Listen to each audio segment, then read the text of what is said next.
I do. Well then he says, take it.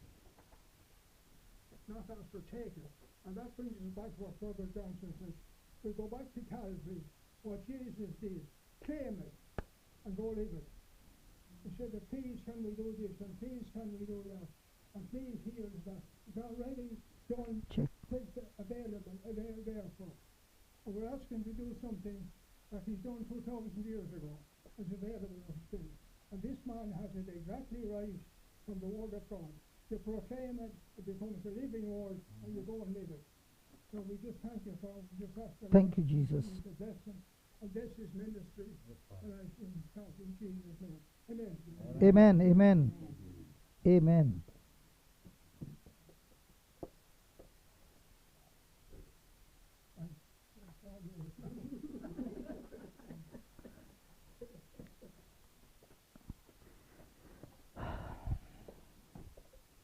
Praise the Lord. Hallelujah. Hallelujah. We just came from a place called? No, where we came from? I don't know. From Cork. Okay. And we were listening to the Word of God. And there was a soldier of 62 years only. There was a warrior of 62 years only, and she had been watching me for a long time on the YouTube. Okay? And she traveled about 200 kilometers. A 62-year-old lady. And she told her family, I am going there and I'm not coming home the same. I'm leaving my walking stick back there and I'm coming home healed. She was born with a problem in a hip for 62 years with one leg short, born with this problem. And we were so excited because when you have a problem like this, it's more the glory of God to destroy to destroy the work of Satan. Right? So she was all excited, and then she said, I'm 62 years old, and therefore there is wear and tear. I don't know from where did she get that word called wear and tear. Have you ever heard that?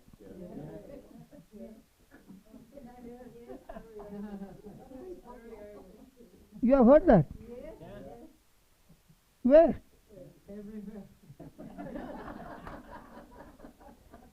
I never heard, that's why I was surprised. And I said, what is wear and tear? And she said, when you get older, complete the following. You said, you have heard it, right? So when you get older, wear and tear where? I think they both went to the same school. And I said, that's what you learned in school, but that's not what the Bible says. Because we got to first settle it between what the school has taught you and what the Bible wants to teach you. So, can you open your Bible to Psalms 92? That's the proof we are Catholics. How do you know you are a Catholic? You come for a Bible class without a Bible. And we laugh. Is it a time to laugh or is it a time to cry?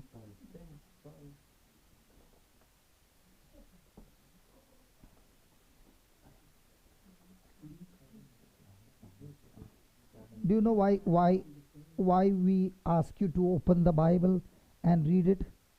Because when you see it, what is written, you know your inheritance.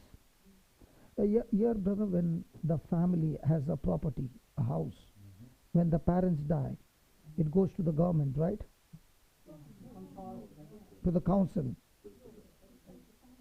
To the county. What do you say?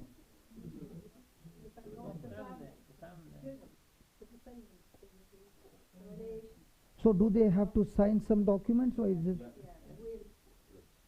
Oh, and what if in the will it's written to the council?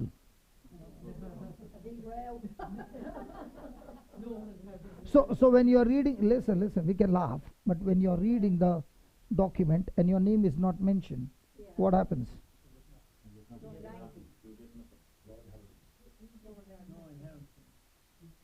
If the parents had not written your name, are you sure?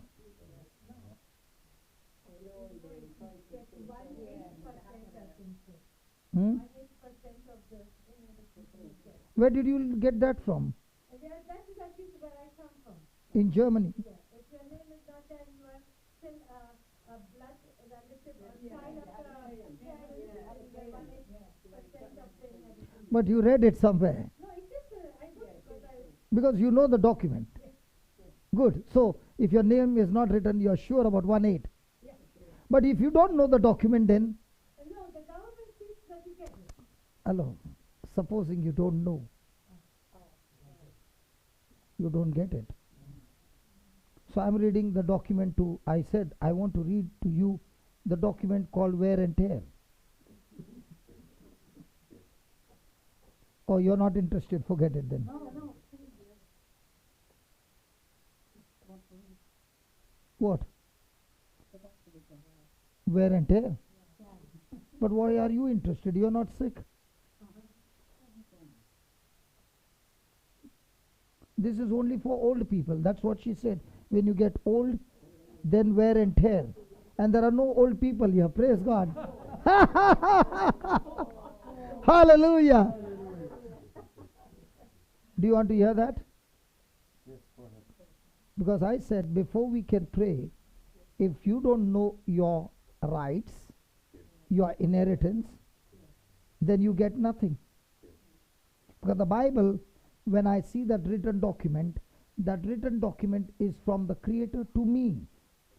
And the devil can tell me many things through different newspaper, TV, through people, but do they have the final authority, or the Creator has the final authority? So this is what the Creator says in Psalms 92 verse 12. The righteous shall flourish like the palm tree. How many of you have seen a palm tree? So when there's a storm and the wind is blowing, the palm tree uproots. No, it is so flexible, it goes, sways. But can it be uprooted? Because the roots are very firm. Whose life? The one who is righteous. The question is, are you righteous?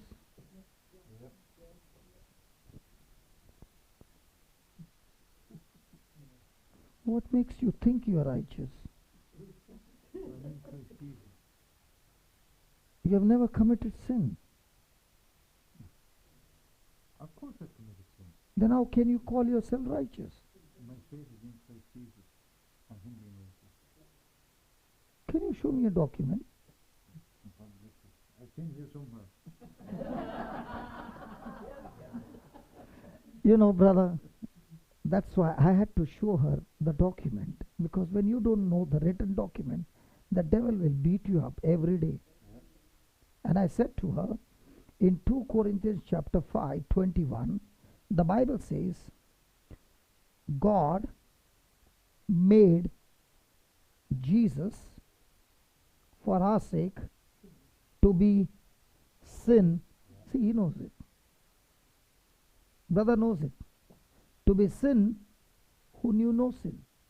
So my unrighteous, he took it and put it on his son, so that because of that unrighteousness that has come upon him, he is punished. And his righteousness, he took it and gave it to me as a gift. So am I righteous by my works? No. But am I righteous now by the works of Jesus for me? So now, do you have a document? Hello, do you have a document? So now the document says, Jesus has done that part. So I believe that I'm righteous by faith in Jesus. By his work or your work? His work. Okay. So the righteous shall flourish like a palm tree. So is it for me? Is it for all of us? Yes. He shall grow like a cedar in Lebanon. Those that be planted in the house of the Lord shall flourish in the courts of our God. They shall, please read it from your Bible, verse 14. They shall still bear fruit in old age. In? Old age. Sorry? They shall bear fruit in old age. So where's the wear and tear? I don't know from which book you read wear and tear. The Bible doesn't say wear and tear. It says even in old age they shall bear fruit. And then They shall be fresh and flourishing. the Bible that we read in RSV, it says they shall always be green and full of sap. When? Even in old age. Who? No, the righteous one. So now, do you have a document for you to be green all the time? But did you know? Because science told you, you shall have wear and tear. That's why when you have some wear and tear, you are saying, why are you sick? Because I'm old. In old age, I must be having wear and tear. But the Bible doesn't say that. Bible says, till your last breath, you are supposed to be green. And faith is all about what you believe. So I asked this sister, what do you say? She said, I never knew this. So I said, what do you do now? Is there a wear and tear? She said, looking at that, I don't have any more wear and tear. I refuse to agree on wear and tear. I believe that I'm green, full of sap, healthy and strong. I said, come on, let's pray. And we began to pray on that scripture. She left her walking stick and began to walk. Her hips got aligned, her legs grew, and both the legs became equal. And she said after 62, and she began to cry. I don't know why people cry when they get healed. Then I said, why are you crying? She said, I'm crying because I can't believe what happened to me 62 years back. And I said, what if we had to meet 62 years back?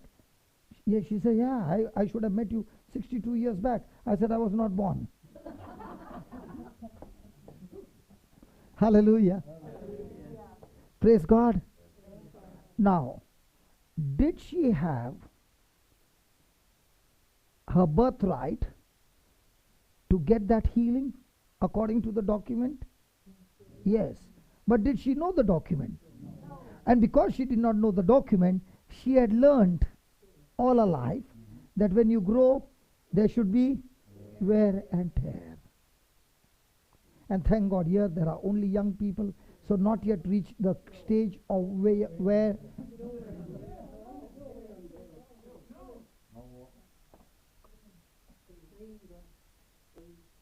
tell your neighbor, I'm always green, full of sap.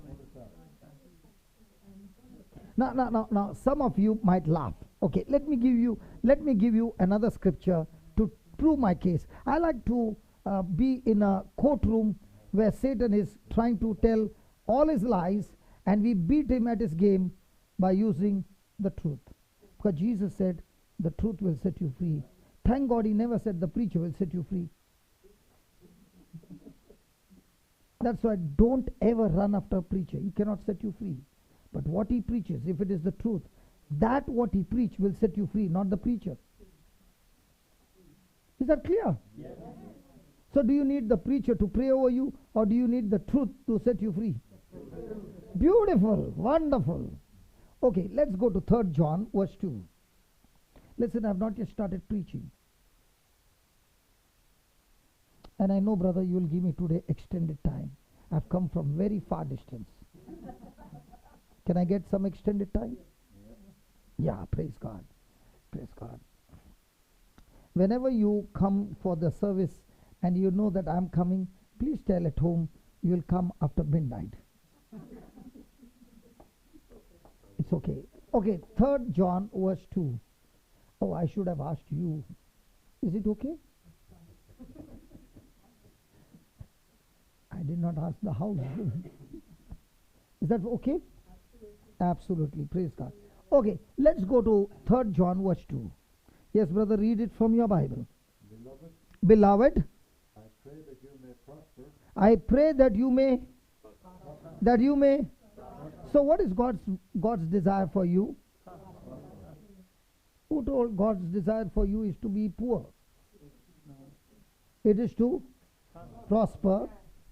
Prosper, then In all things, the last shall be first. Oh, they don't want to sit in front. Okay. in all things, and be in health. I pray that you may prosper in all things, and that you may be in good health. That you may be in good health. Can you just come in front?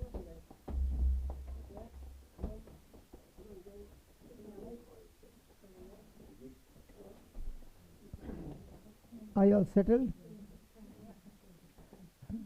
We are talking about wear and tear. Do you have any wear and tear?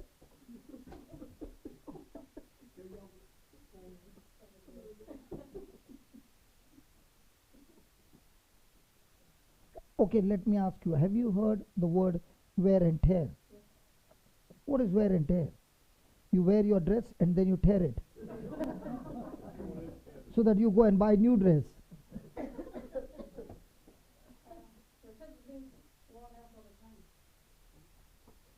Sorry? The parts of the body? Where did you learn that? Huh?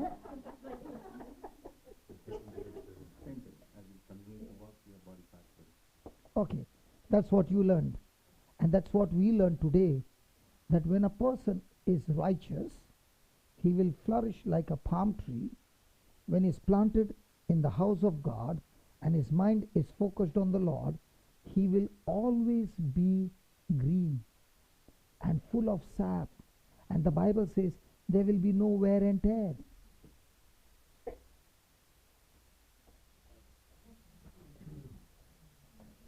They don't look to be happy, Lord. And this lady, born 62 years, when she heard this, she said, I choose to believe this. And we made a prayer, and there was this sister, I told her, I want you to put your hand on a pelvic bone, and we began to speak to the pelvic bone, and everything began to change. She stood up, and she walked like a soldier, and she began to cry. I asked her, why are you crying? She said, you don't understand. From the time I've been born, I've never had my legs loosed, free. They were always knotted.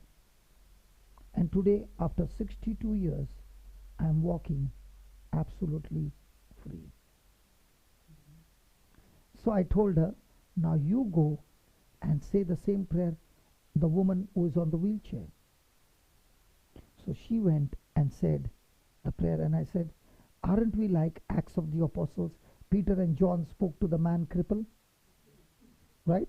So this lady had met with an accident 47 years back, and she has always been on a wheelchair. And when we spoke that word, she stood up, and the husband said, after 47 years, I'm seeing her standing on her feet, balancing herself, turning this side, and she began to walk. After 47 years. Do you understand what it means to be 47 years on a wheelchair?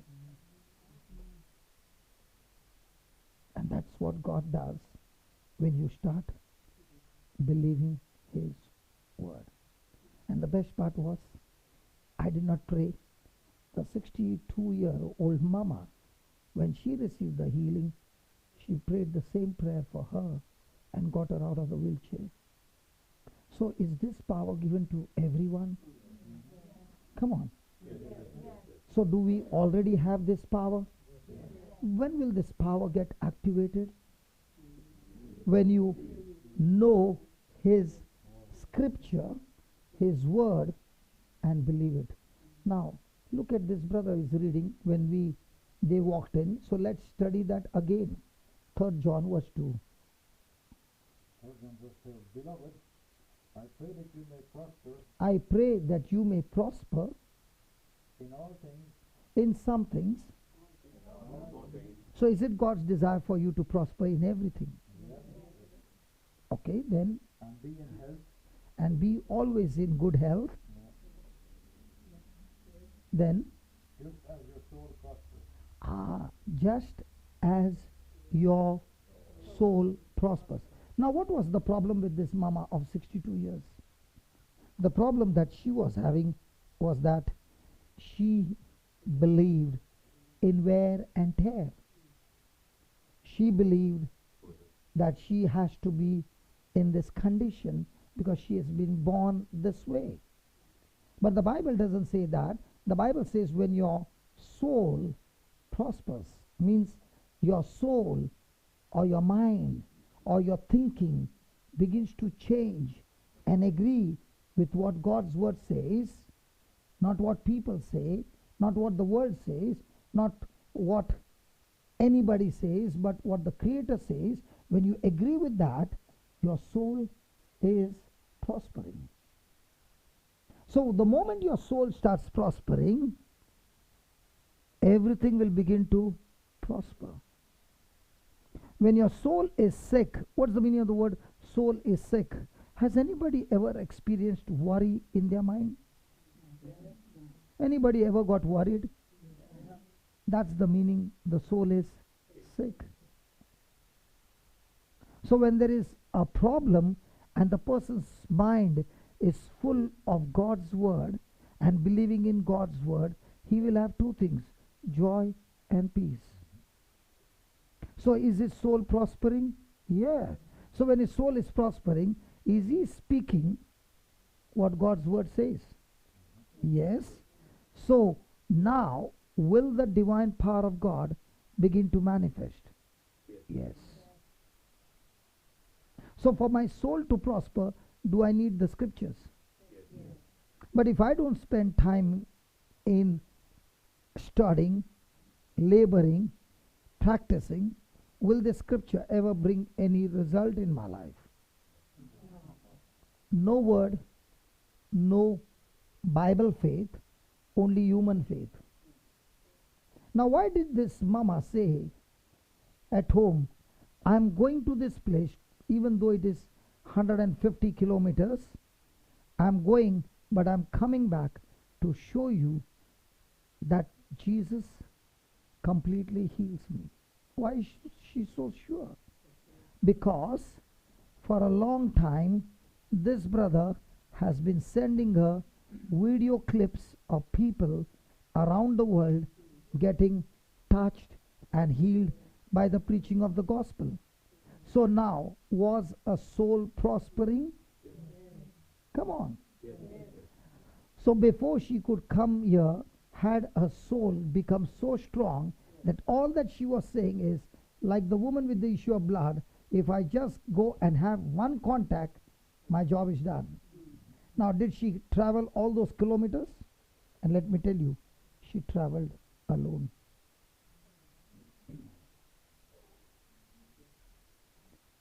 Somebody picked her up and brought her there.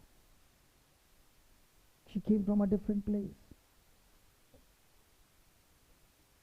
Did she come with confidence that God will heal her? No. She came with confidence that I am 100% going to receive what God has promised me. Praise God. So now when her mind changed, was she full of sad? Was she full of green? Was she full of life? Was she full of worry? That's when everything changes. Praise God. So today we are going to study a topic called believe, pray, speak by faith. Believe, prayer, and speak by faith. Praise God. Hallelujah. Thank you, Jesus. Now, in the Bible, Jesus is teaching his disciple, not to the crowd. Listen. He is teaching his disciple, not to the crowd, the most powerful principles of faith. Not recorded anywhere in the Bible. He is teaching his disciples the most powerful, basic, foundation principles of faith. Why is he teaching that? Because every time you find Jesus healing anybody, he is always saying, your faith has healed you. Nowhere in the Bible has he ever mentioned, I've healed you. He has never ever said in the Bible to any sick person, your prayer has healed you.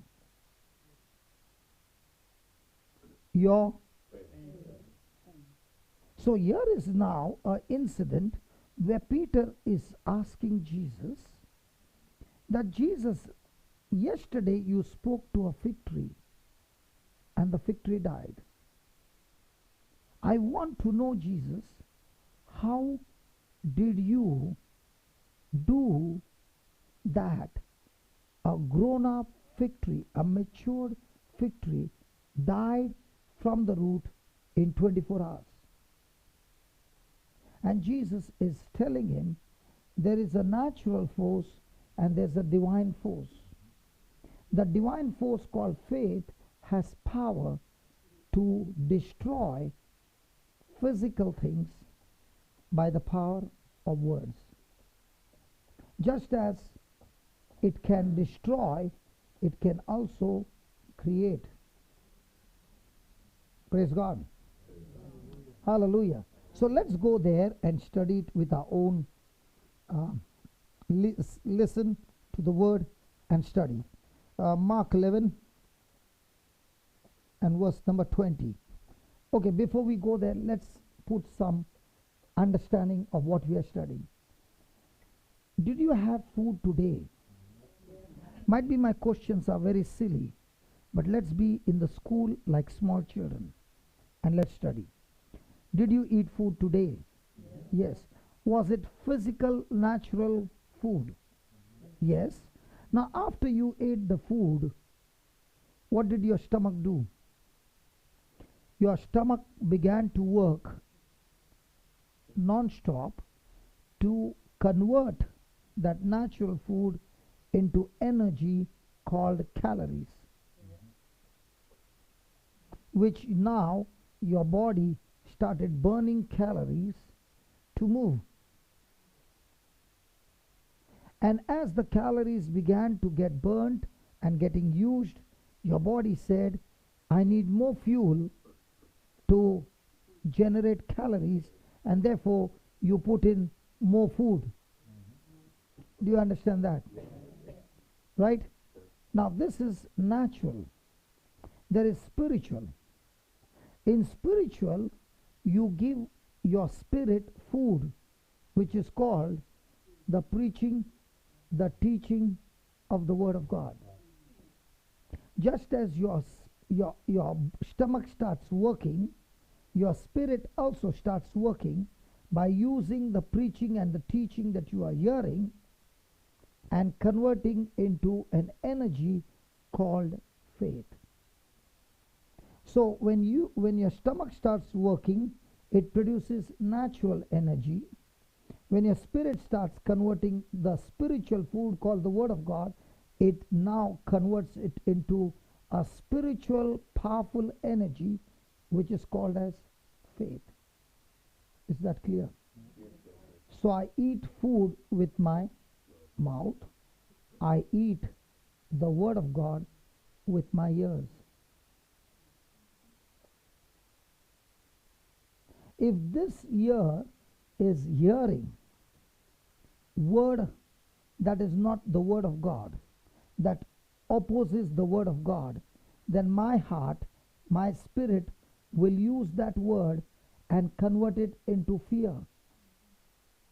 If a person is stressed, depressed, having fear, the reason is that person has been hearing, the eyes have been talking to him things contradicting to the word of God. And therefore, it is producing an energy which is called as fear. Fear opens the door to disaster. Faith opens the door and kills disaster. Did you follow up till here? Now the question is, throughout the day, what kind of words, messages, imaginations, thoughts do you think throughout the day? Because that thoughts, those messages are going to generate either faith or fear.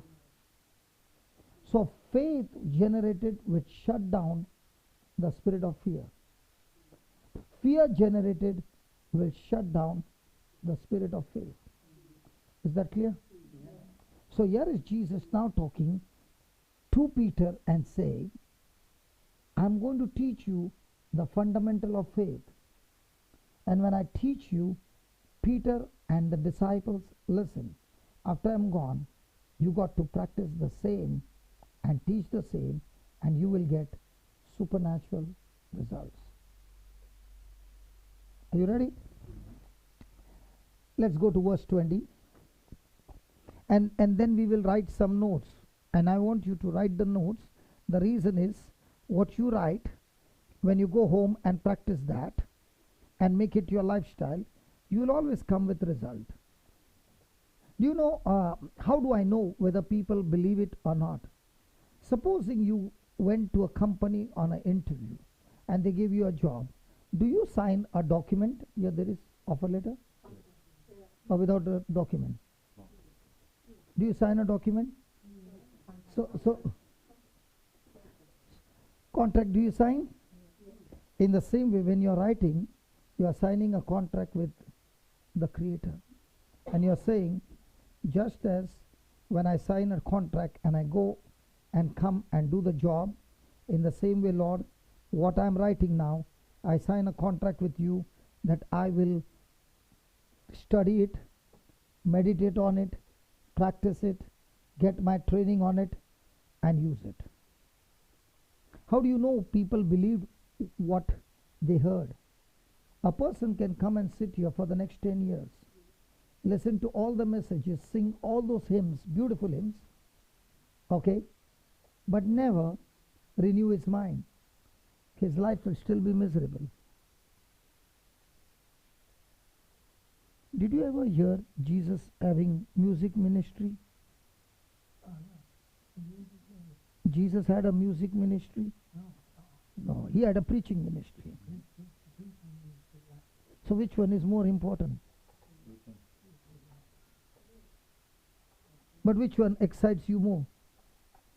Singing. Sorry? But if you don't understand, they are useless.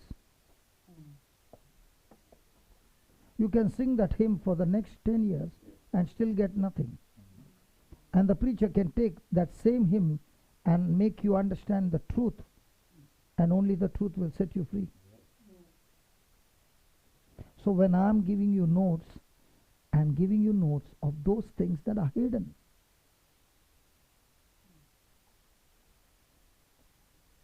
These things are hidden from the world. That's why Jesus said the word of God is hidden. It's a mystery. It's a secret. And unless you value it, you will never get it. That's why the word of God has to be searched, researched. If you think it's going to come to you freely, never. You have to labor it. You have to thirst for it. You have to crave for it. And then, when it comes, not only your life will be changed, you will go around changing people's life. Okay. And in the morning, as they passed by, because I don't want to go in the previous verses, let me give you, Jesus spoke to the tree died. Okay, now they are coming back from Jerusalem and they are watching. They saw the fig tree dried up from the roots. I believe there are many farmers here. I know one person. Does a tree ever die from the top or from the bottom? As a farmer, I want to ask you, when a tree dries up, does it dry up from the top or from the root? Which one dies first?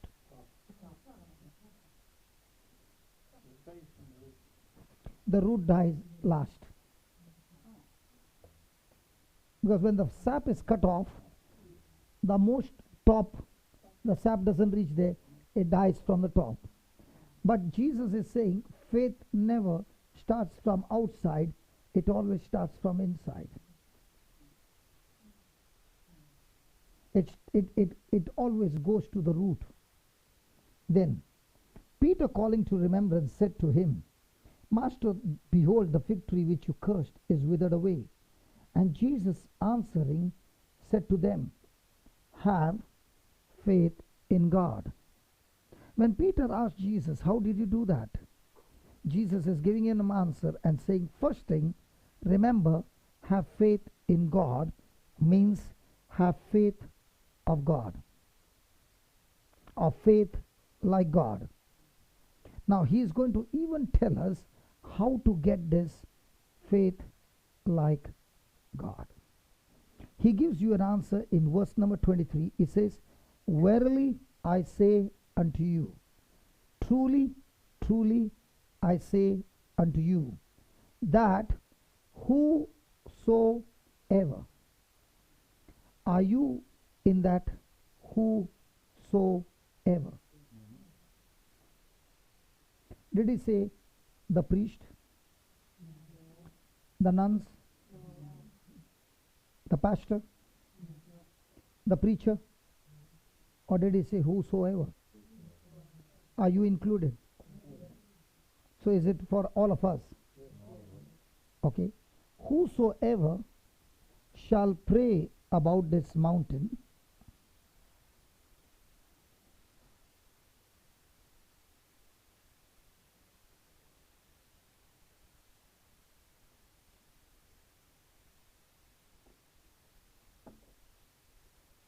say to this mountain. sorry? It says in God's word says, surely I say to you, whoever says to this mountain. Now what did I say? I think he said about this mountain. Or you didn't say say to this mountain. Say to the mountain. We as Catholics, what do? Pray to the mountain or pray about the mountain?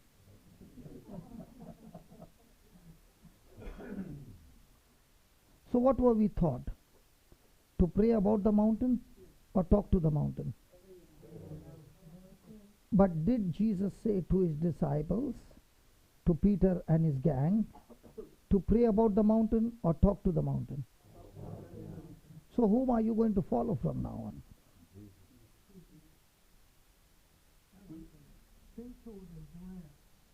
I have an example. My personal Victoria plum tree, my daughter had sowed, and it got a disease, and all the withered, and all the little plums, everything fell off of the shoulder. I picked it up. I have a son who's all of it, dead, do nothing about it. And I walk on by it sometime after, and he said, tell that little tree to bear fruit. I went over and said, little tree, in the name of Jesus, I command you to bear fruit and be fruitful. The next year we took 50 plums off it, and next year we took 100, and there's all these now. Praise God. I have a mango tree in my garden. In the garden. For the 8 years, it never gave one mango. And I said, according to the Bible, when the gardener came and after 3 years did not find fruit, the owner came and told the gardener, cut it off. And the gardener said, give me 1 more year. And I already gave you 8 years. So the next year, if you don't bear fruit, you will be chopped off. Do you know what happened this time? It is so much loaded with fruit that the branches are all, and everybody knows it. Because when I was preaching, I said to them, can you see that tree? It's a barren tree. But now, let us speak to that tree in the name of Jesus. And this year, it is full of fruit.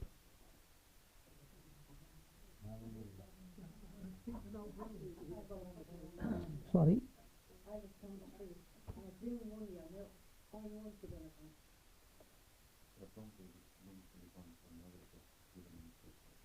So what are you going to say now? Yeah. Now, isn't it looking foolish when you go and talk to the tree?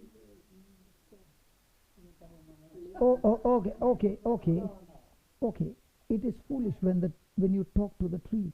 But what about all these years when the tree was talking to you? Has a tree ever spoken to you? Never? Has your problem ever spoken to you? Has the doctor's report ever spoken to you? And how does it speak to you? Verbally or in your thoughts?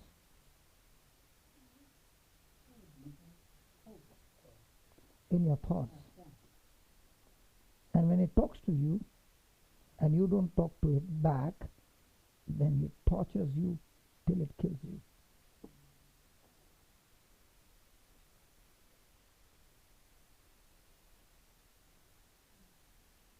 And that's why Jesus is telling his apostles, learn to talk to your mountain. And if you don't talk to your mountain is always talking to you.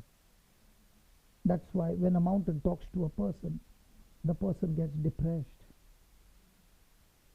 No one was in the room, and I would sit in my room when I lost everything in life. And I would be sitting and listening to everything that the mountain was talking to me. And all that I was doing was crying. And this journey went on, and he began to torture me, torment me. And now I was so much with fear. How am I going to pay all the bills? How am I going to do this? How am I going to do that? And it took me on that journey till I lost my memory. That mountain tortured me. And all that the mountain said at the end, there's only one way out. Go and give up your life. And that's the time God sent one woman to my house. And she came and spoke to my wife and said, I know a place where we can take your husband. And when the word of God is being preached, he will be delivered. So they took me. I never went to church. I was taken to church. And in a condition where I did not even know my name. And when I was taken there, I used to move my head this way the whole day. I had no control over my neck. And when I went there, this priest, after preaching, laid hands on me, and he told my wife, take him home, he is set free. Will my wife be joyful? Come on. Yes.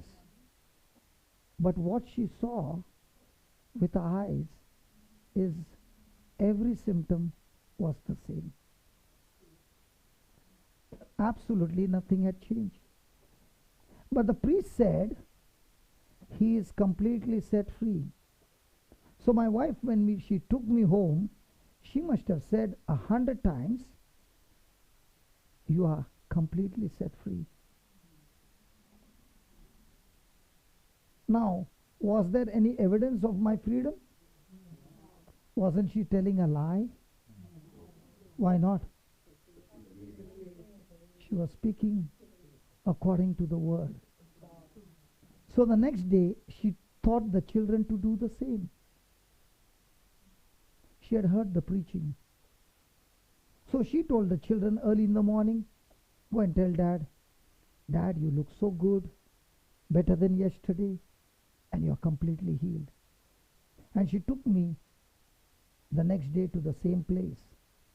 And the place is always known for Divine Mercy Novena. So this priest would celebrate the Mass for 2.5 hours. Have you ever heard a Mass being celebrated for 2.5 hours? So there would be praise and worship. There would be the Mass. There would be 1 hour of the sermon. And after receiving the body and blood, there would be prayers on scriptures and laying of hands. And this happens every afternoon from 3 to 5:30. And then from 5:30, everybody stands in a queue, and there are his team members who will lay hands on the sick. And every day, there are people who get healed, and they go and bring some more people. But the problem is, when people got healed, they don't come back. Because they came for their healing, and they got their healing, and they're happy. Okay? So I was taken there because this priest told my wife, bring him for 9 days, everything will be all right. So the next day, the same thing. And he says the same thing. And my wife says the same thing. And the symptoms are still the same thing. But on the 5th day morning, I look at her and I call out her name. And she gets so surprised, how can he remember my name? So she quickly brings the children and says, who are these? So these are our children. What are their names?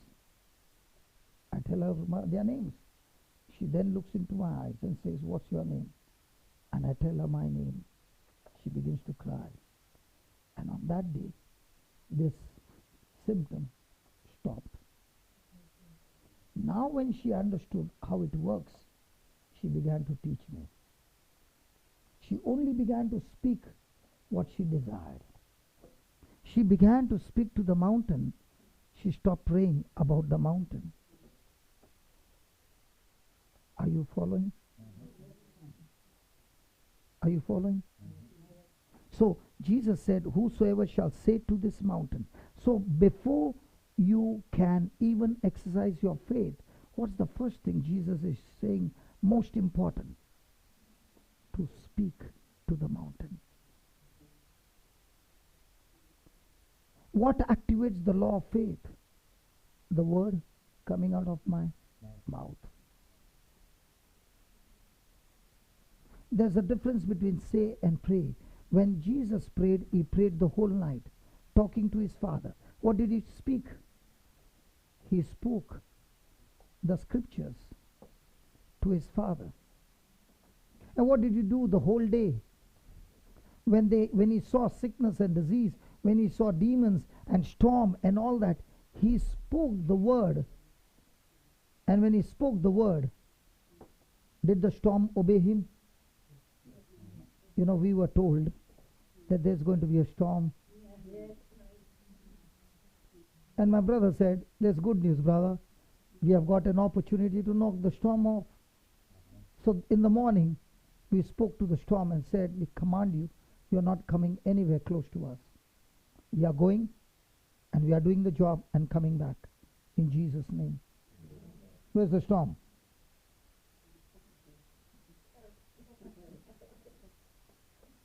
It has changed its direction and gone into the ocean. Now, did Jesus speak to the storm? Did the storm obey him? The wind? The sea? The sickness? The demons? What about the dead body? Did Jesus say, the very thing that I did, you will do the same? So, are all things obeying Jesus' words? So when you are opening your mouth and speaking the word of God, are they your words or Jesus' words? So are they supposed to submit and obey Jesus' words?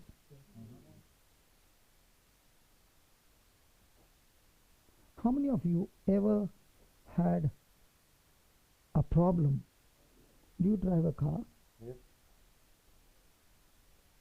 The real car. Mhm. So if you put a reverse gear, then you pray to God for the car to go reverse. No, I'm asking you. No. I'm asking you. No. I've got freedom to ask you a question. You also have a freedom to answer. No. Now let's say you put the first gear. Do you pray to God, God, this time let it go in front? No. Why not? Because So you mean to say you don't pray? no, I put it in first gear, I drive. You don't pray For what? to go in front? No. Why not? I don't need that. Put it in first gear, it goes. Because you know Yes. the law, Yes. the function That's correct. of the car. Yes. Because the manufacturer has built it in such a way, when you put the first gear, it always will be forward. That's right. In the same way, when you understand the law of the Word of God, you will be 100% sure that when I spoke this word, the result has to be always the same. Has to be spoken out loud, though, not kind of a half whisper, loud. Okay. Praise God. So do you need to pray? Or say? And when you say, do you need to worry? No. You have to be sure what you said, it will move in that direction.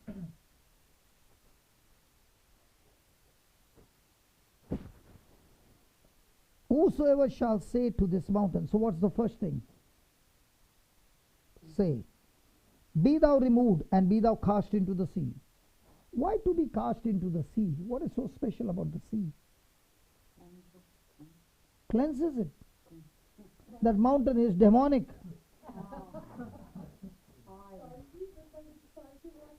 Yeah, because it's a salty water. Salty water will kill. The Dead Sea, is there any life? So Jesus is saying, command it to go into the sea, that it will never return back. It's destroyed forever.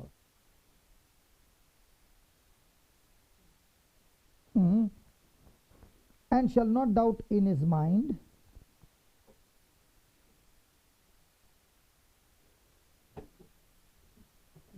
Yes.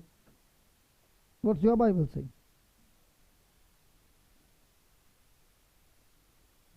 What scripture are we on? Mark 11:23. 26, sorry. For truly I say to you, whoever says to this mountain, be removed and be cast into the sea, and does not doubt in his mind. In his mind? Sorry, in his heart. Sorry. Apologies. In his? Heart. Did he say do not doubt in your mind or do not doubt in your heart? Heart. So can you doubt in your mind?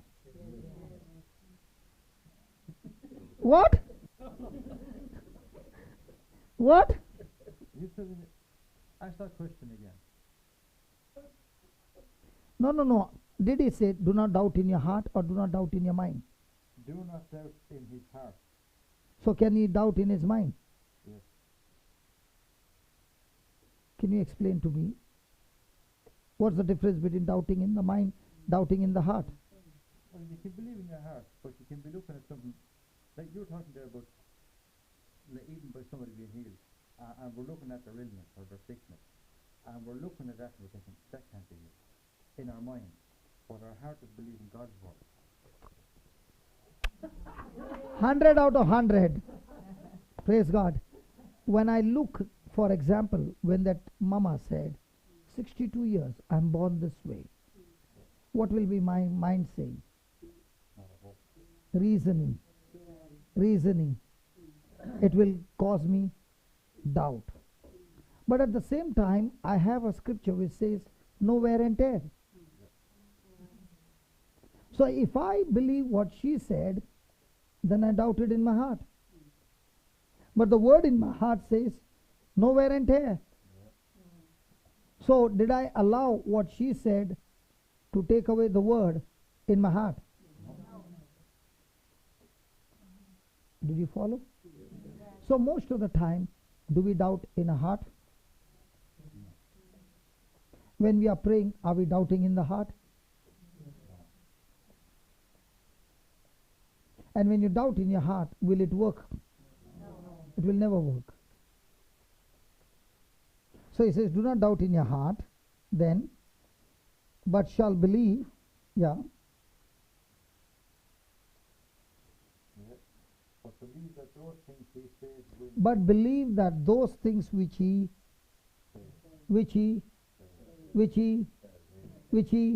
says Will be done. shall be done, then He will have whatever he says. he will have. Whatever. Now say that, I shall have whatever I say. Again. Again. Again. So did he say what you have? Most of the time, what do we say? How are you? Now what do you say? All that you have. Now did he say, open your mouth and say what you have? No. He said, open your mouth and say what you want to have. And what's our problem? With what I see, with what I hear, with all that my senses are saying, it forces me to say what I have. Then I've doubted in my heart. But even though everything is negative against me, and I still say what I want to have, then will that faith go and get the job done? So most of the time, even though we are coming for Bible study for many years, but under pressure, what do we say? What we have or what we want to have? And in our prayers, what do we say? What we have. So did you exercise the law of faith or the law of fear? So if you exercise the law of fear, will your mountain move or will your mountain grow? So who is in charge of growing your mountain?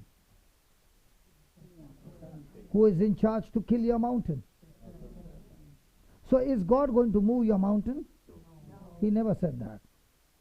So who is supposed to move your mountain? So I made a prayer for this brother who has got ABC sickness. Okay? But he goes out of the door and he meets Brother John, and Brother John says, how are you? And he says, what to say, yaar, it's still bad. Now what did he say? He said what he has. So what I prayed in faith, did he cancel it by saying what he has? So did we ever agree? And what did Jesus say? Where two or three agree, it will be done by my heavenly Father. So most of the time, are we in agreement or disagreement? So what's your job? Your job is to agree. What is God's job? To get it executed.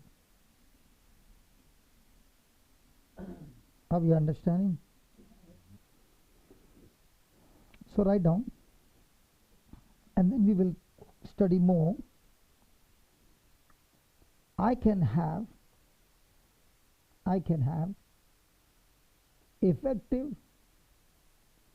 and powerful faith.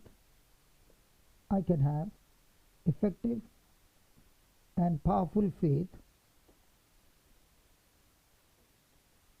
by believing,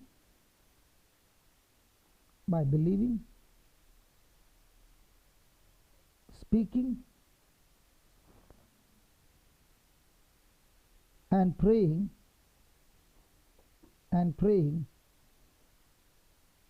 only what I want to see and praying only what I want to see, praying what I want to see happen in my life. Believing, speaking, and praying only what I want to see happen in my life. Don't say anything. Don't say anything that you don't want. Don't say anything that you don't want to come to pass. Don't say anything that you don't want to come to pass. Use faith. Use faith to develop love. Use faith to develop. Thank God Pat is not there. Others he would say, why are you saying devil is up? Because I say develop. So he says, why are you saying devil is up? So I changed it from develop to develop.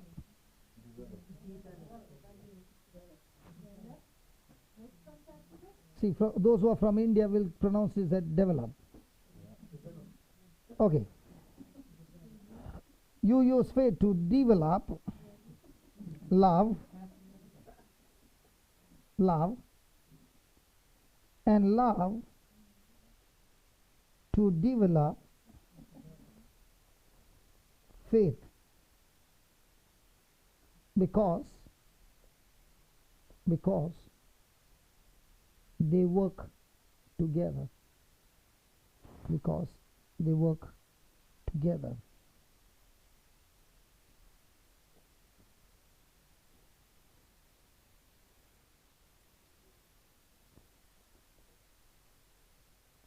When you pray,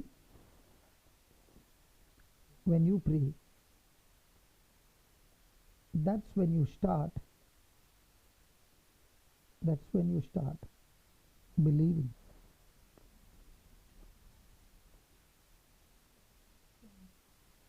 Believing. The process of faith,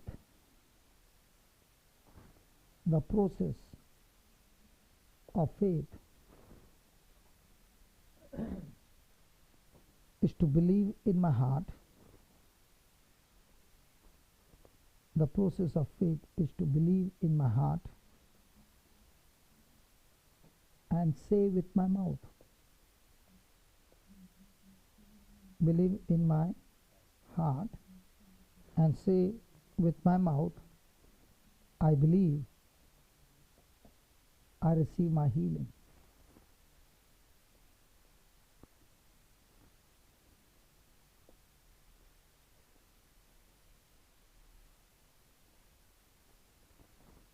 The power of faith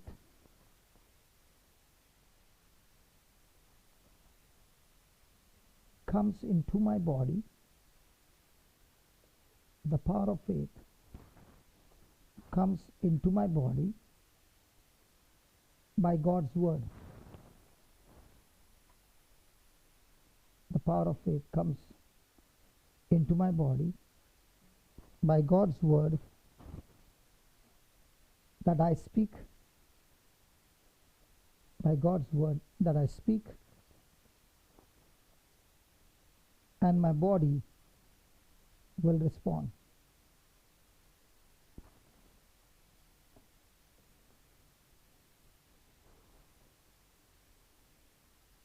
When I read and study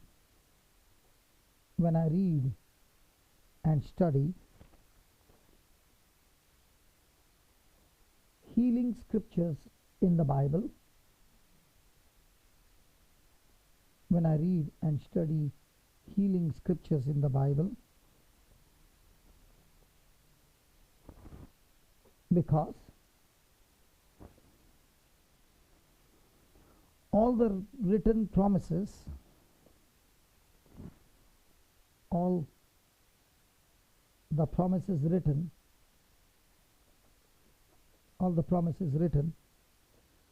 there belongs to me. Belongs to me.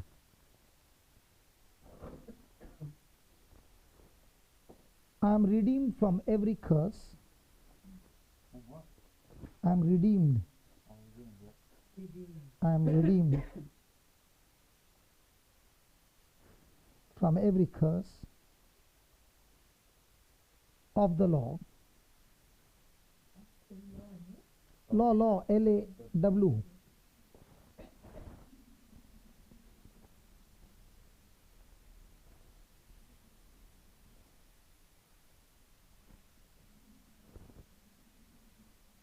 When I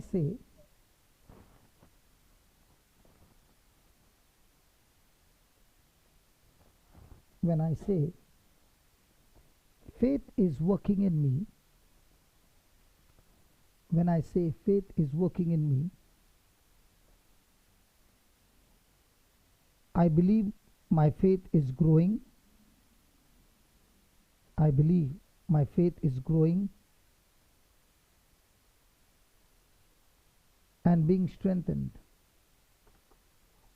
I believe my faith is growing and being strengthened.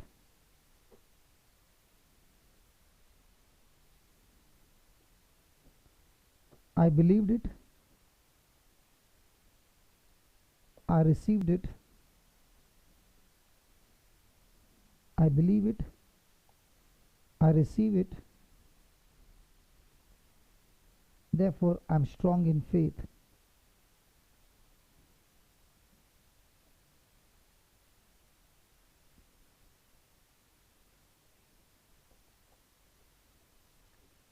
When I feed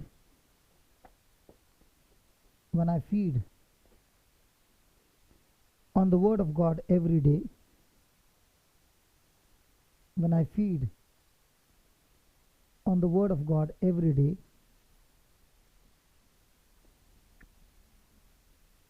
my faith will grow.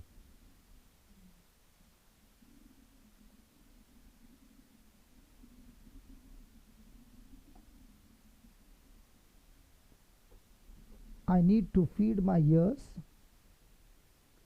I need to feed my ears, my eyes, heart and mind,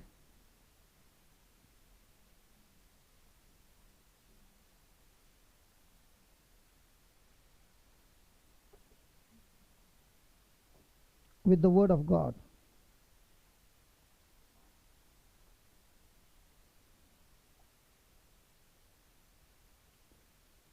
Soon, God's will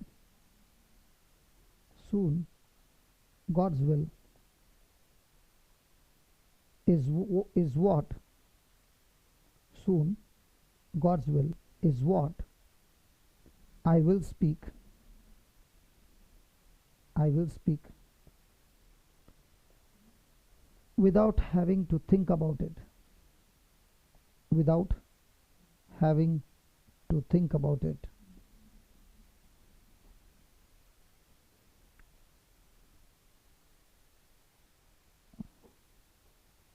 Praise God. We'll study this truth. Praise God. Now, you wrote there, I can have effective and powerful faith by, what's the first line? By believing, speaking and praying. Now you must have heard this. Let me tell you again. Supposing you had 10 euros and you helped a poor man and spent 7 euros. How many euros will you have?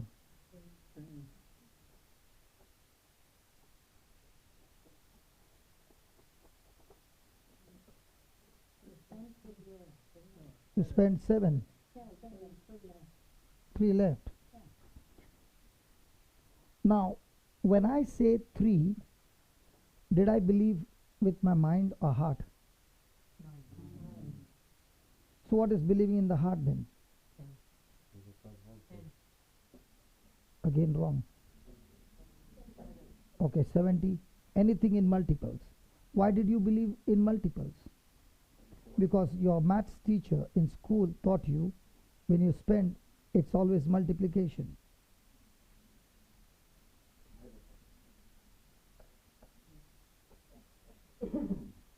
Maths teacher taught me when I spend, it's always subtraction. But Jesus says, when you spend for the kingdom, your resources get multiplied. So my believing is based on what the world teaches me or what Jesus teaches me. 1 plus 1 is how much? What does Jesus teach?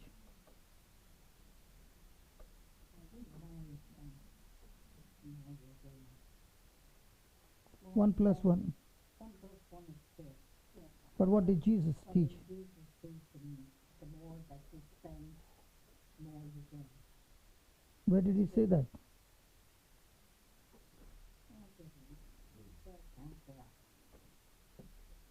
Jesus said, when a man and a woman get married, they are how many? Two. They become what? The mathematics in the Bible is so different. Now when Jesus said they are one, how many of us believe that I and my spouse are one? Because we don't believe, that's why marriages are in crisis.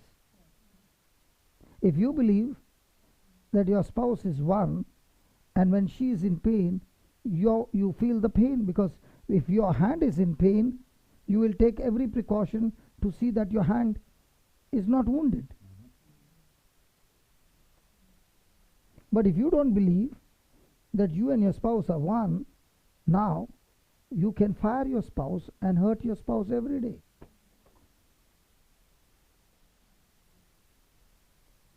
Hello. But in the marriage where they believe that I and my spouse is one, even when the spouse does wrong, now if your hand did something wrong, do you take a hammer and beat your hand? Why not? Sorry? Your hand? Yes. It's wrong. Because you will hurt your hand more. Yes. So, when your wife does wrong, do you take action? That's why, brother, it's so difficult to preach in Ireland, because these people always follow the scriptures. Sister from Germany, in your country, when the spouse does something wrong, will the other spouse take action? Depends on what is done. Yeah, I said wrong. Yeah, the grade of wrong is Okay, the degree of wrong is high. Yeah. But in Ireland, they always believe one.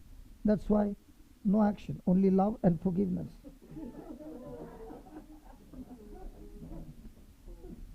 No.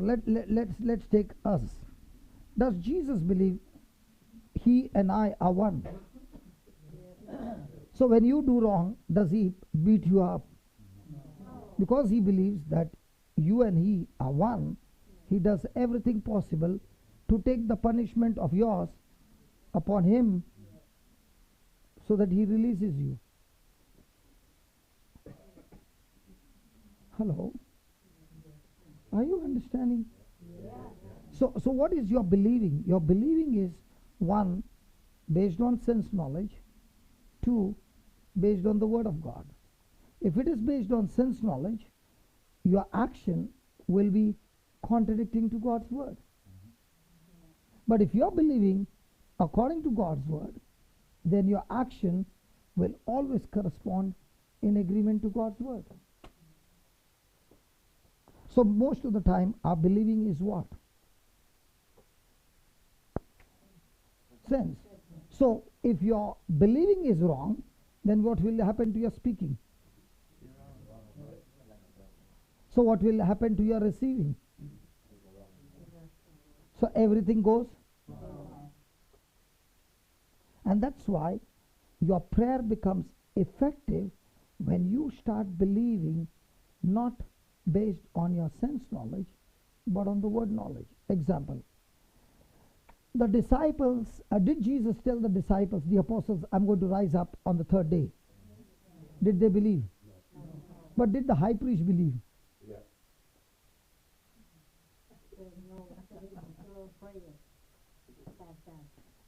They believed, that's why they went and told Pilate, please keep a guard over there.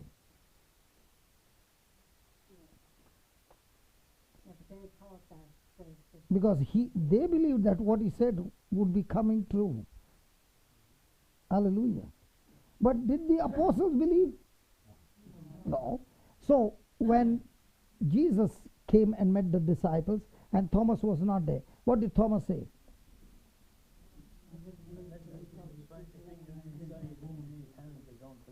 I won't believe, right? Unless I touch him, unless I see him, unless I feel him, I won't believe. The next week, was Thomas there when Jesus came? What did Jesus say to Thomas? Come here and touch me. What did Thomas say? And what did Jesus speak about his faith? He said, Thomas, your faith is so marvelous. I am really impressed with your faith. What did he say?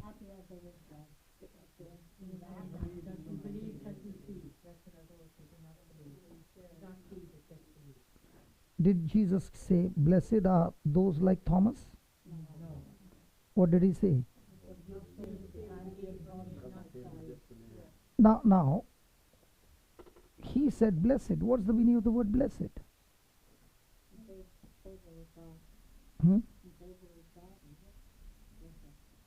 What's blessed? Because the first word that God ever used when his relationship with man is, just read that, Genesis 1:22, I think. Genesis 1. 22.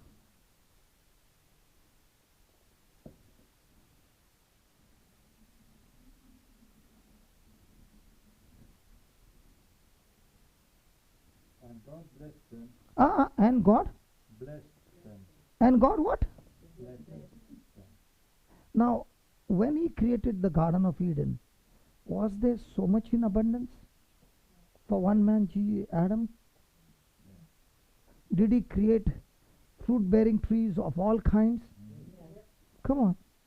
So did Adam need more blessing?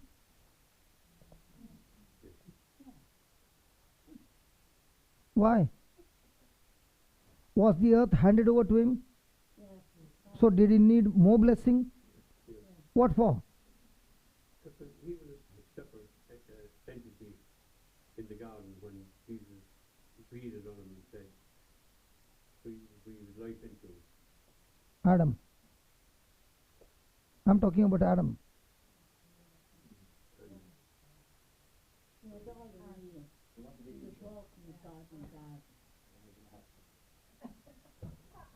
Sorry?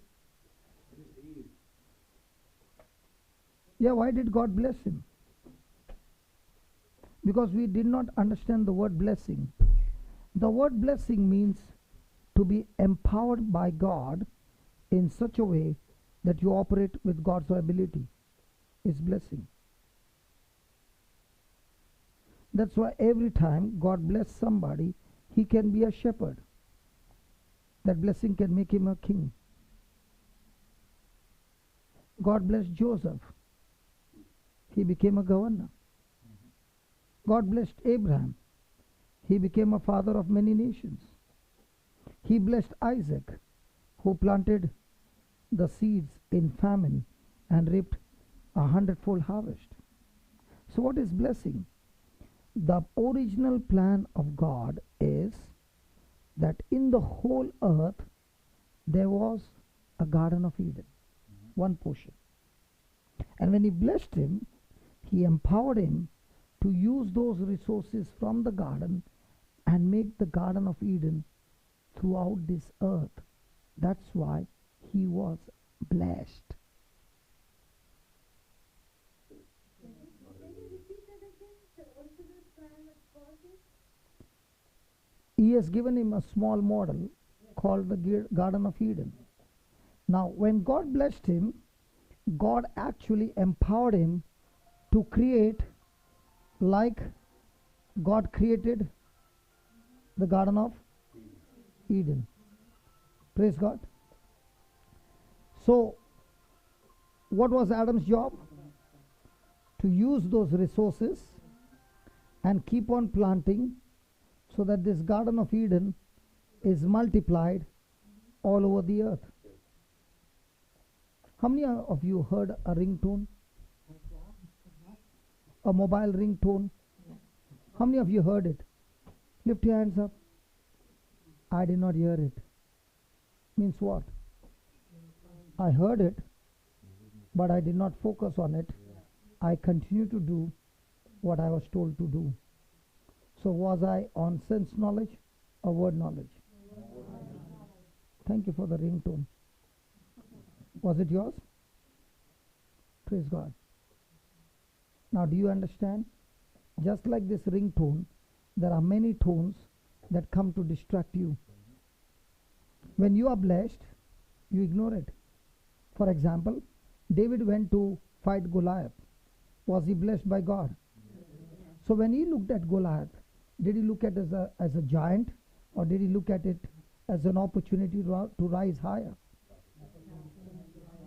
So when you look at a Goliath of your life, do you look at it as a giant?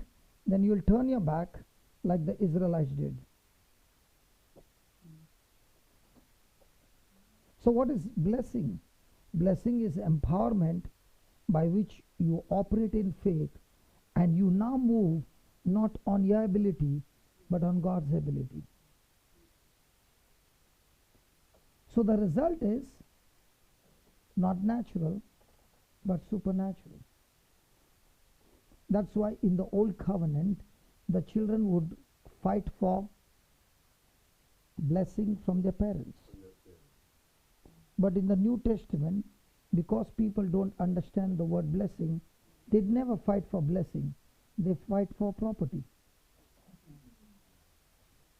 They can fool everything and grab the property. But the next generation experiences the curse because the blessing is not there. Are you following? Because the spiritual world is more real than the natural world. When I see with my natural eyes, Good Friday, Jesus lost the match. He died. But the same match, when I look at into the spiritual realm, he won the match. How? By obedience to his Father. So how do you win the match in your everyday life? By obedience to the Father, or teaching somebody a good lesson and making somebody's life miserable? The world will say, what a man, he fixed him up. But in the eyes of God, he fixed his own generation into a curse.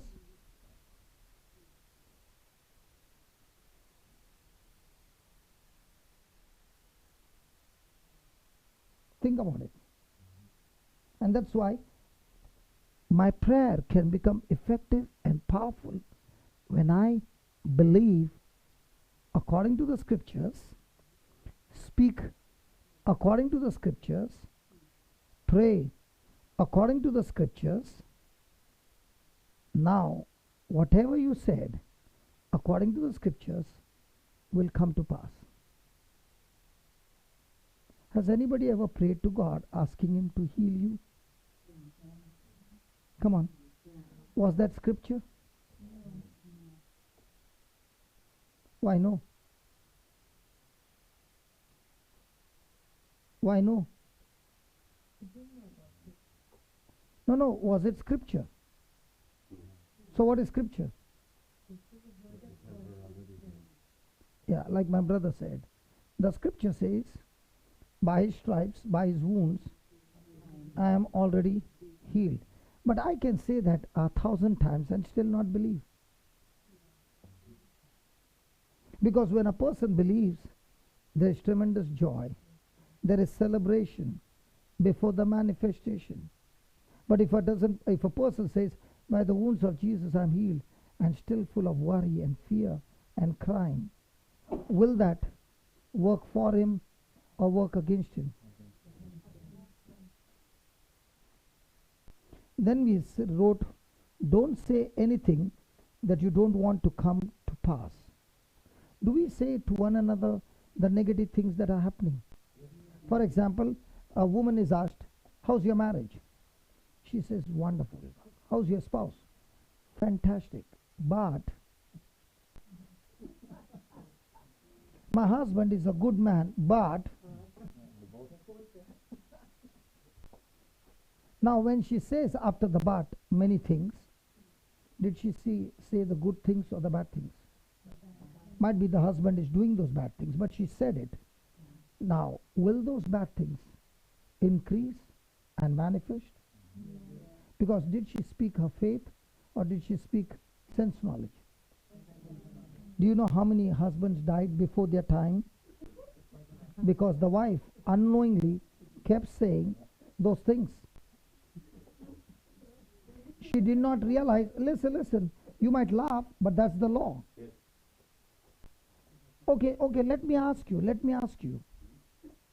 If you are given a free ticket to get onto the flight, and this pilot is saying, I'm going to fly this aircraft not based on my gauge, but based on my emotions. How many of you want to travel now? Why not? Why not? Because you know, if I travel by emotions, it will be a disaster. Now, do we use electric power? Is it giving you light? Is it giving you heat? Is it giving you microwave, fridge? All this is working good. Now, the same electric power, you take that live wire and put your finger there. Now, will that power work for you or against you? So when a system is not followed, then that system can kill you.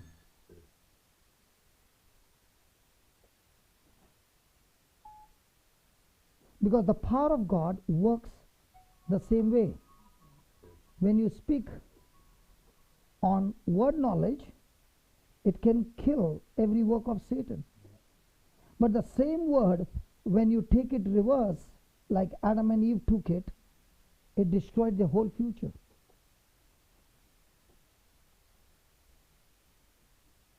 So everyone seated here has the freedom of choice. Either you accept it or don't accept it. But if you don't accept it, you don't have freedom for the consequences. You have the freedom not to put your finger in that wire. But if you put it there, you don't have a choice. The result will surely come. Are you following? Yes. So when you are praying on sense knowledge, you'll say, but God is merciful. If God is merciful, I agree with you. But He cannot break the law.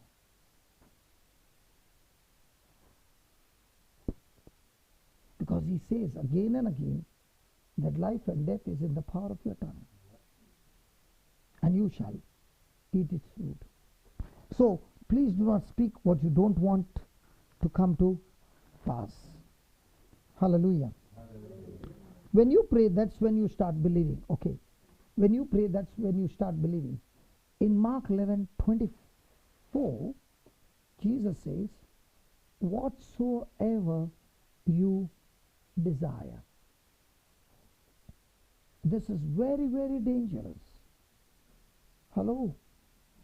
This is extremely dangerous because He said, whatsoever you desire. Might be your desire is negative or bad. He says, when you believe it, you will receive it. What's that, wind? Wow, praise God. Thank you, Jesus. We are going through. The storm has stopped in the name of Jesus. How many of you believe that? Father, we thank you. That sound of the wind, that wind has stopped according to the word of God. And you said, Lord, whatsoever we desire, believe that you have received it. So we believe, O Lord, that it has stopped. It shall not damage anything in Jesus' name. You have believed it? You have received it in Jesus' name. Now, did we believe with sense knowledge? No. Because sense knowledge will say, how can the word go and stop the storm? But the word knowledge says, if Jesus said, if you believe in me, the very things that I did, you will do also. And much greater things than that. So did he speak to the storm? Did it stop? So did we speak to the storm? Does it need to stop? So what's my job? Believe that I've spoken it and it is done. Amen. Thank you, Jesus. Thank you, Jesus. Hallelujah. I've got 20 minutes more? 10 minutes. Okay, brother, you can come.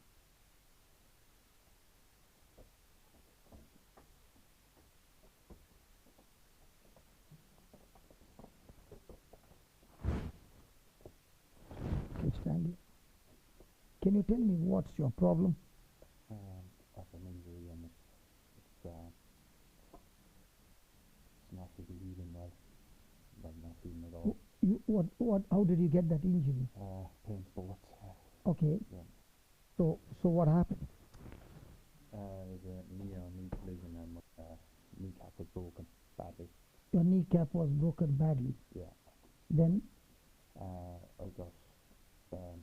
got surgery, but I got infections and it just refused. How long back? 8 months ago. 8 months ago. Yeah. And that's why it's painful. Yeah, it is. And it is very, very stiff. Yeah. So do you believe the word of God can operate for you? Yes, it is. Yeah. Which scripture are you believing for?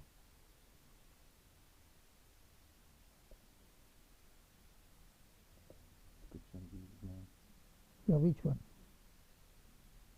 Because to operate in faith, you need a scripture. So what scripture are you believing for? The document you spoke there. Which one? The Word of God. Yeah, the Bible is full of God. You know, I'm asking you to help you. Okay. Okay? Yeah. Because unless you know the document, you will not be able to operate. Okay. Okay? I'll show you the document. You read it yourself. Okay. Okay? This document I'm going to use from the Amplified Bible. It's Hebrews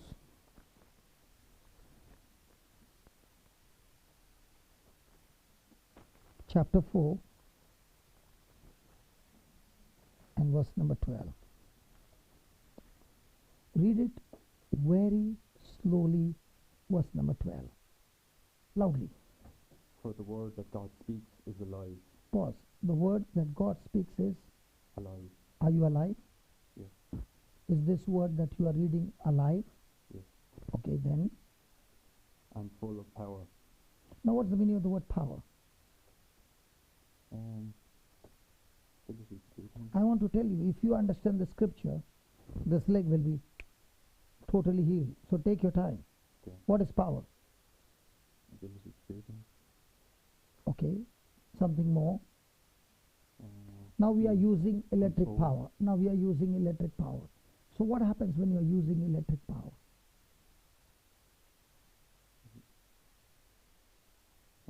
Something's being used up. Okay. So let's say we switched off this electric power. What will happen? In darkness. So what does power do? In the light. So power will always bring result. Power will always bring change.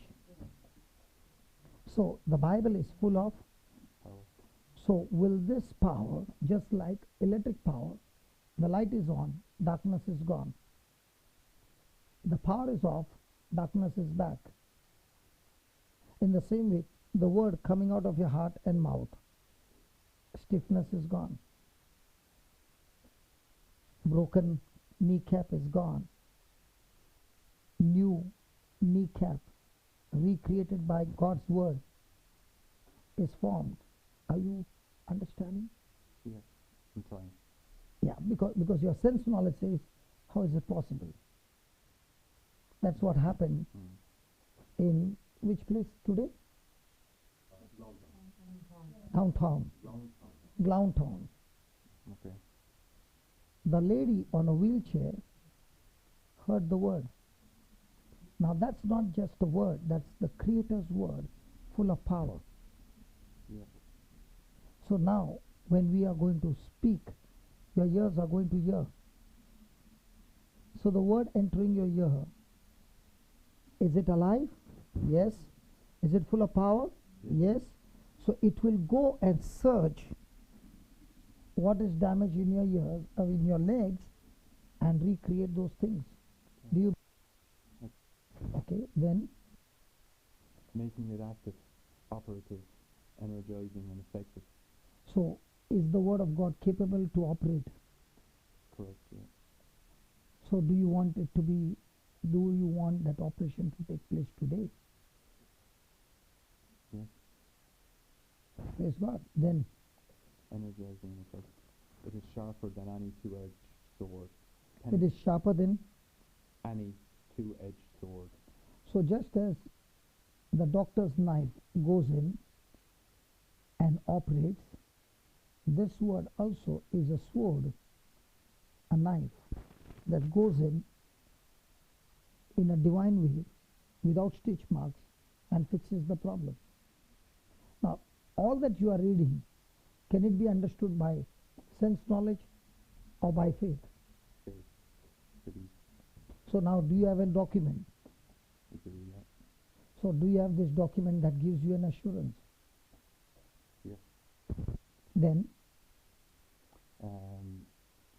It is sharper than any two-edged sword, penetrating to the dividing line of the breath of life, the soul, and the immortal spirit, then and the joints and marrow. so can the word of God reach to the joints and marrow? Yeah. That's what we want it. Yeah. That's what we want to fix it. Then Of the deepest parts of our nature, exposing and sifting and analyzing and judging the very thoughts and purposes of the heart. so are you ready? We are going to use the same words. Yeah. Do you want to read it again? Okay, yeah. For the word that God speaks is alive and full of power, making it active, operative, energizing and effective.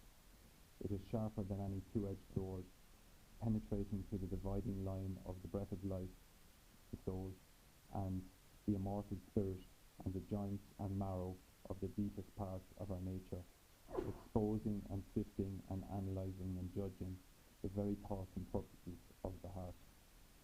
So shall we begin? Yeah.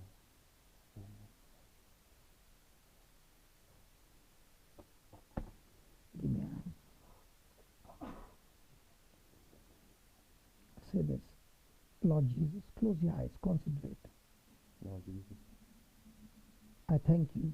I thank you.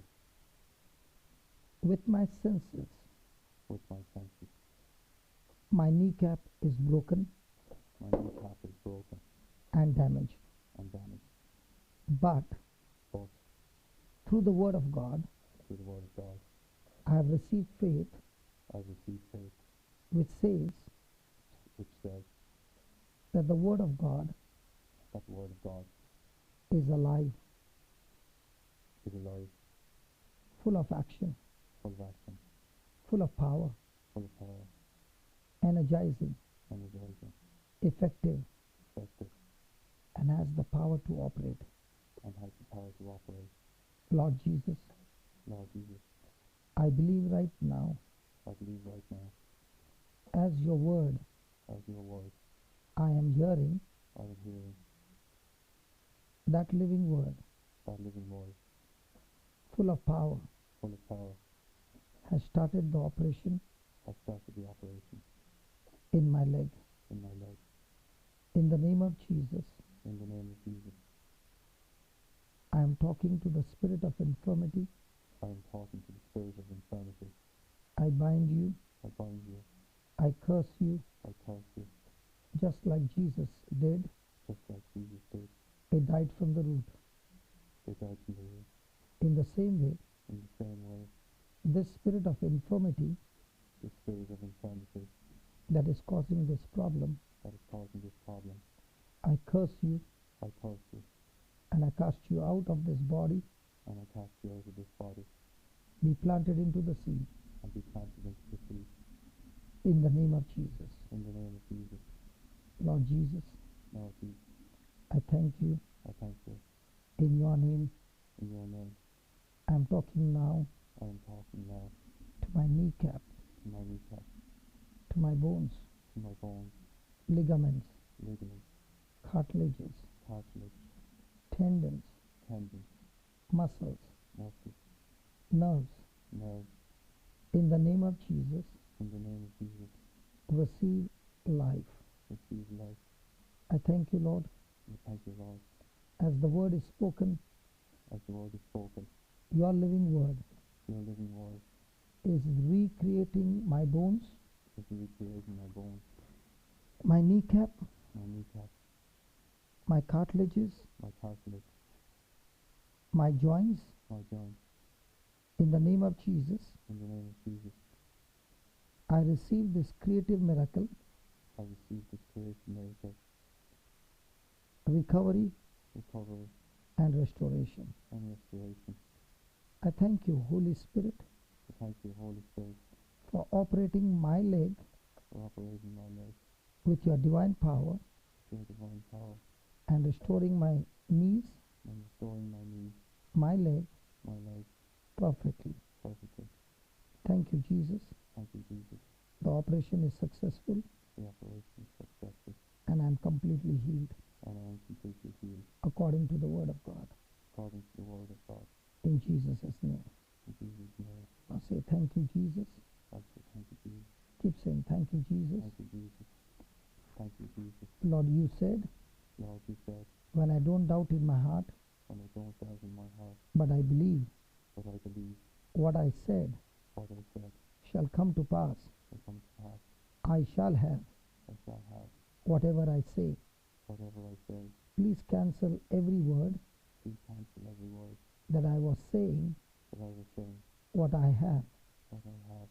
You told me, You told me, don't say what you have, don't say what you have, but say but say what you desire to have.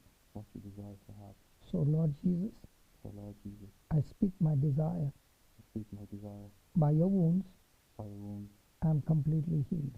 I am completely healed. By your wounds, By your wounds, I am completely healed. I am completely healed. Now keep moving your leg up and down and say, by your wounds, I am completely healed. By your wounds, I am completely healed. Keep moving. By your wounds, I am completely healed. Keep moving. By your wounds, I am completely healed. By your wounds, I am completely healed. It's getting loose. Come on. By your wounds, I am completely healed. Beautiful. By your wounds, It's opening up. Very good. by your wounds, I am The angle is opening up. Very good. by your wounds, I am completely healed. You are a fighter, man. Come on. Completely healed. Thank you, Holy Spirit. Completely. Thank you, Holy Spirit. Thank you for operating my leg. Thank you for operating my leg. Hallelujah. Hallelujah. Now do this.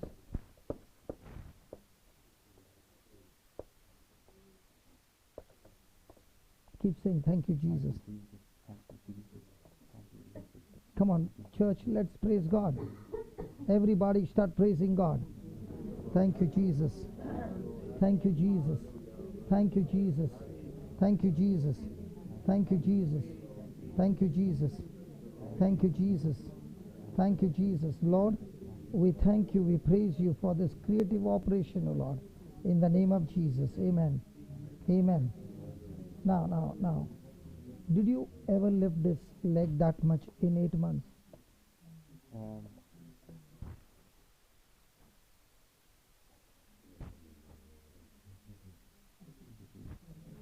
I'm asking you. Did you do that in 8 months? Yes. Do you see the difference? Yeah. How much is the difference? A little bit. The difference is there. Yeah. Now let's pray again. Heavenly Father, I thank you, I praise you, Lord, that this is the time for creative miracle. I rebuke anything that is hindering his miracle. In the name of Jesus, I speak, O Lord, your anointing flows. You said, when we lay hands on the sick, they do recover. Father, not by my righteousness, but the righteousness that comes from you. Lord, I thank you that your anointing flows into his body, giving complete healing, complete recovery in his leg, that he is able to walk. He is able to do things that he has not been able to do for the last 8 months. Thank you, Lord, for this creative miracle. In Jesus' name, amen. Now, do this with both your legs.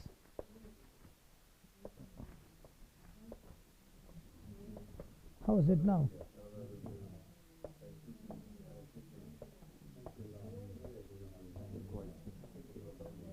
Thank you, Jesus.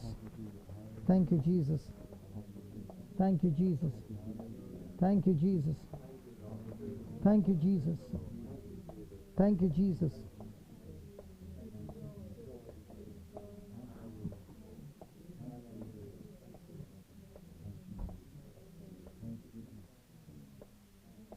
What do you find?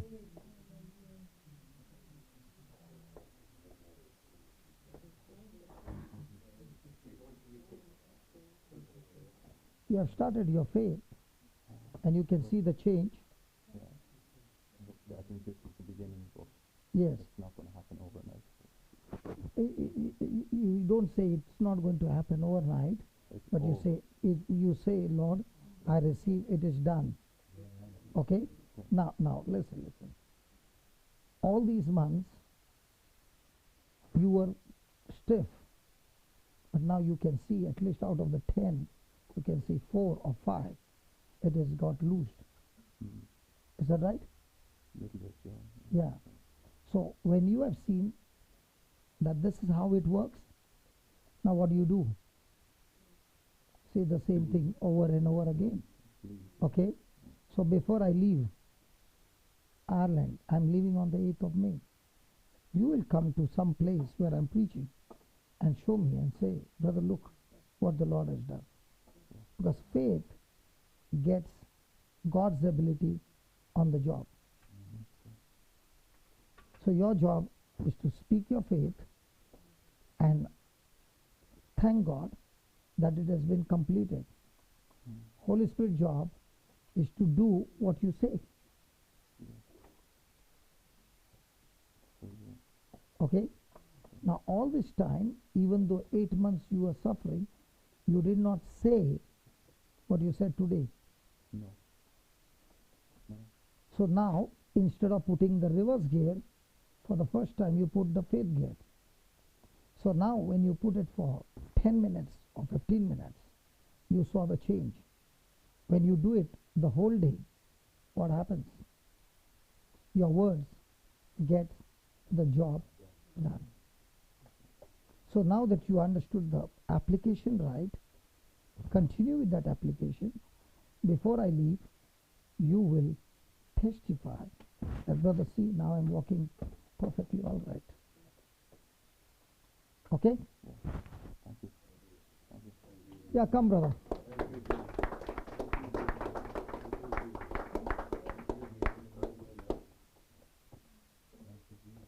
What has happened to your leg? They tell me there's arthritis in my leg and my knee, and I need a new knee in a few years. So wear and tear. No, they tell me, well, so they tell me, I don't believe it. Okay, doesn't matter. No. What's the problem? The cartilages are gone? Yeah.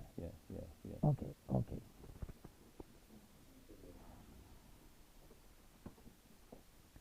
Father, we believe tonight and every day in your creative miracle. Lord, in this very place, there was a lady who had nuts and bolts for 38 years.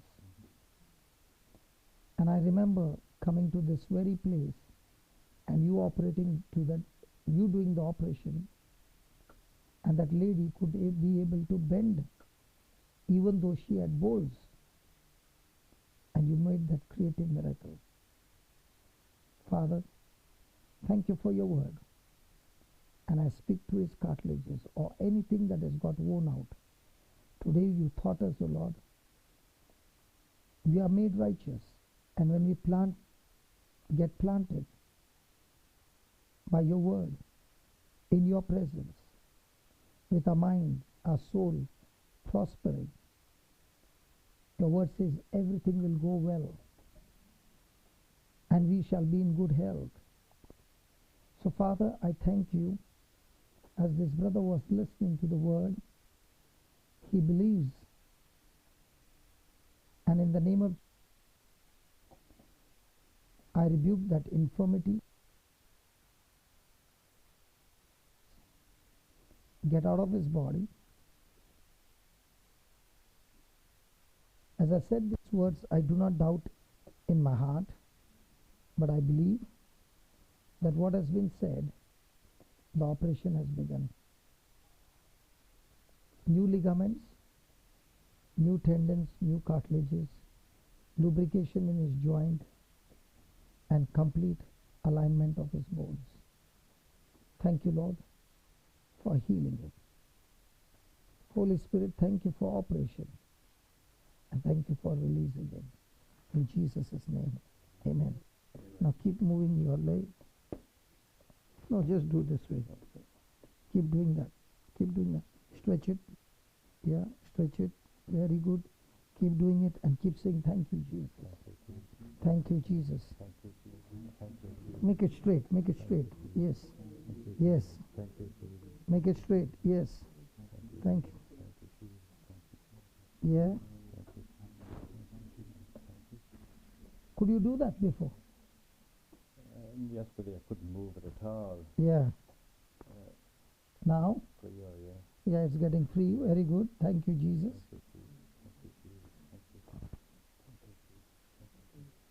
Yeah. Turn it in all directions. It's all gone. It's all gone. Yeah. Good. Pain is gone. Pain is gone. How many years you suffered? 5 years. Came there with the knee. 5 years. And every pain is gone. Pain is gone now. Nothing. Nothing. I couldn't do that walking up the floor there.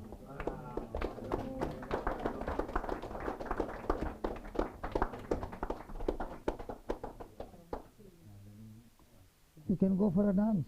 Thank you, Jesus. Thank you, Jesus. Are you happy? I am delighted. Delighted? Thank you. Thank you. Thank Can you. I get a hug from you? You can. God bless you. Jesus, thank you. Thank you. Thank you. Come on, let's give the Lord a big hand.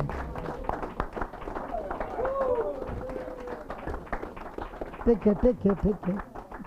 You might stamp his leg. He has wear and tear in his legs. Did you hear that? Brother is saying there's no wear and tear in my legs. Even though he's 91. He is 91, no wear and tear. All the time the sap is green and fresh. Praise God. Anybody else? I want to. My son-in-law came 6,000 miles in from Canada. Had a few hours and came down, brought me down here tonight. So, I mean, that's the only thing.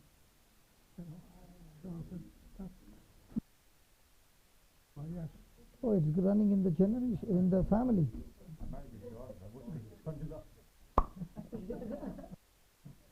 God. Came down with me tonight. So, do you want to? I said, I want to go. Yeah, so that is. Thank you, brother. Can I say a prayer for him? Of course, yes. For sure. Come on. Father, I thank you. On my left is the father-in-law, on the right on the son-in-law. And in the Bible, O Lord, again and again we see the father blessing his son, releasing the anointing of the Holy Spirit. Abraham blessed Isaac. Isaac blessed all his children, and Joseph became the governor. Each and every children were blessed. Paul blessed Timothy. Lord, tonight this father not only blesses his son, but also all his spiritual sons and daughters. 91 years, strong, a tree bearing fruit even now. The tree is green, full of sap. Father, as we bless the son-in-law to carry out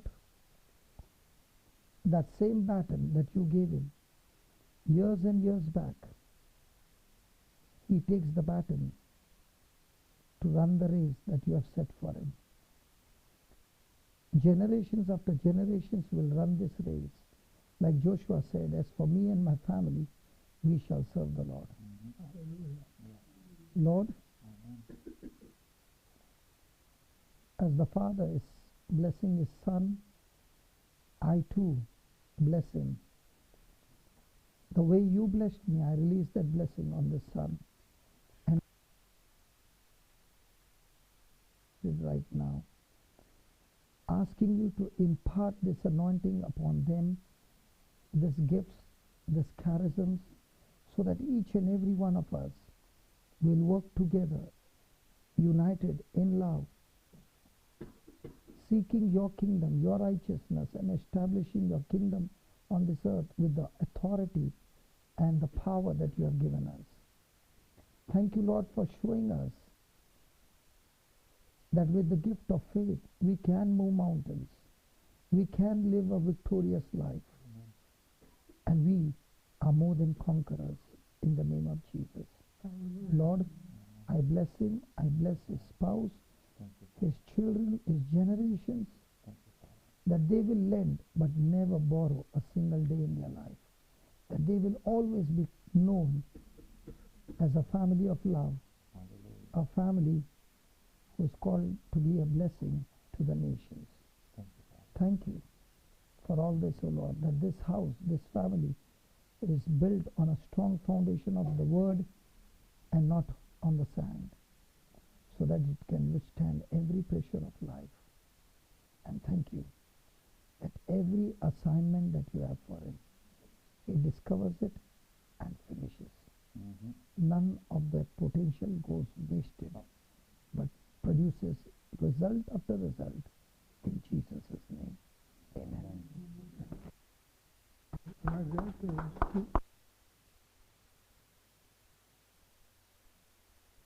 1927, on a Christmas day, he got born. 1927. Where was I at that time? Come on, let's give the Lord a big hand of praise.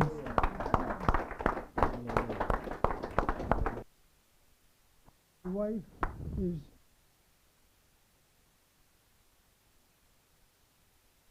should be 92 now.